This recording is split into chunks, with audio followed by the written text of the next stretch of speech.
Welcome. Today we are going to learn about a fundamental concept in statistics called positive correlation. Specifically, we will understand what it means when two variables increase together and how to identify this pattern on a graph. First, let us define correlation. In simple terms, correlation is a statistical measure that describes the relationship or connection between two different variables. It helps us answer the question, how does one thing change when another thing changes? Now, let us focus on positive correlation.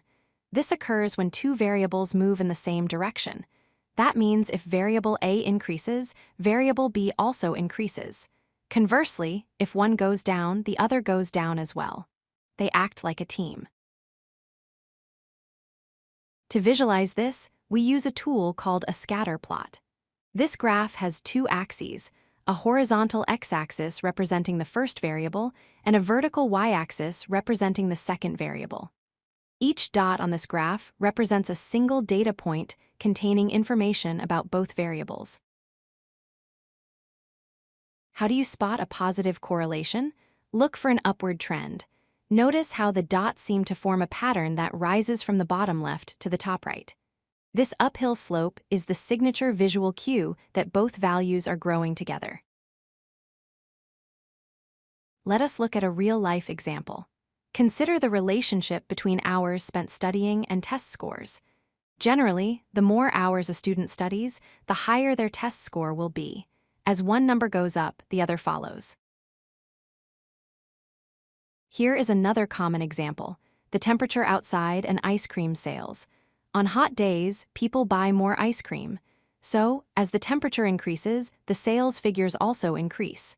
This is a classic positive correlation. Not all correlations are equal. We measure the strength using a number called the correlation coefficient, represented by the letter R. An R value close to +1 means a very strong relationship, while an R value closer to 0 means a weak relationship. To wrap up, remember these key points. Positive correlation means variables move together in the same direction. On a graph, this looks like an upward trend. And always keep in mind, just because two things are correlated, it does not necessarily mean one causes the other. If you like this video, hit that like button and don't forget to subscribe. Visit codelucky.com for more such useful content.